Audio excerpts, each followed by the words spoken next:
לעלות לפוד ולבנות בפרטיאלו, במקום 33-78, במקום השני, רון שוקי, מיום השרון, דקה 31-65, ובמקום הראשון, נתן לפמן, איפה נעמה?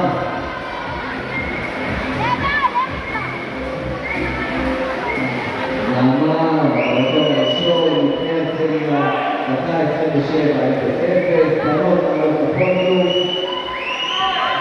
לעלות לפודיום, כאשר יש לנו תעקות של CSO, מרגלית השקופינה, במועדון ספורט אשכול רמלה, 2006 בצדה.